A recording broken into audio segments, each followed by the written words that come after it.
The world is standing up against the Chinese Communist Party, and now China's worst fears are coming true. Its exports are falling drastically. Around 2 weeks ago, China held an annual meeting of the lower and upper house of the rubber stamp parliamentary body. The week-long meeting, popularly known as two sessions, is held once a year, unlike the parliament of other democracies where legislators meet regularly, and the annual budget is presented during this meet. The economic growth target set in the budget is the most significant feature of these sessions, as the Chinese government as well as the Chinese people take the GDP growth target very seriously. Every year, the Chinese Communist government is under pressure to accomplish the economic growth target as it signifies the Communist government's efficiency. But in the first quarter of 2020, China's GDP contracted by 6.8% in comparison to the first quarter last year. This was the first time China entered negative growth after 1976. Therefore, in the sessions held 2 weeks ago, the government did not set the target for annual GDP growth, a first in many decades. This was because the Chinese Communist Party feared that growth rate would be most likely in the negative territory, and any optimistic target would result in an embarrassment for the party in case the government couldn't accomplish it. The Chinese economy is an export-oriented economy, which means that its growth largely depends on its exports for growth and is not insulated to a fall in exports. Hence, it is the aim of the CCP to protect its exports at all costs.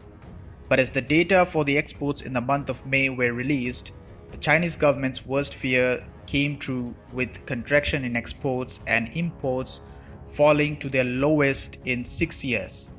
Imports declined by 16.7% on the worsening domestic demand, but the major problem for the Communist Party is the 3.3% decline in exports.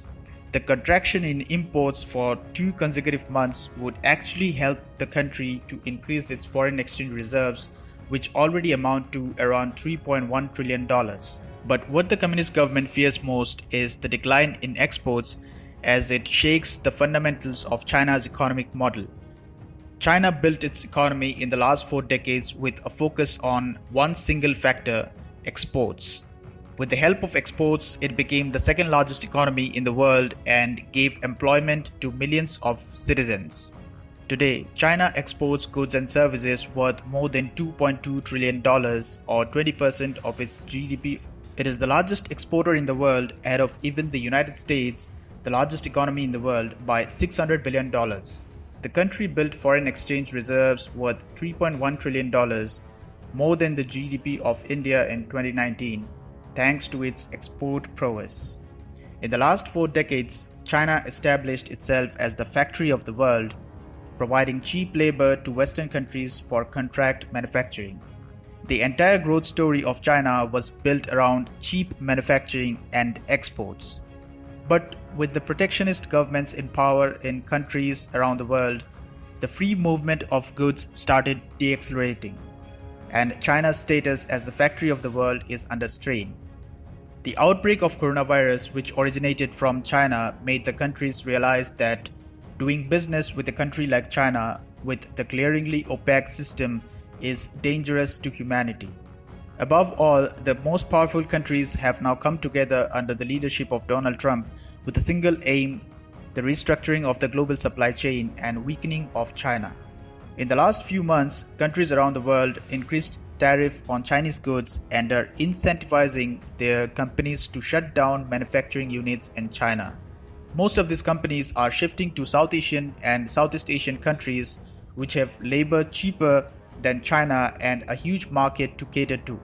The shift of companies would result in a decline in exports and millions of jobless people in China. If the southward movement of exports goes on for a few years, it would create a huge risk for the macroeconomy as well as the political stability of the country.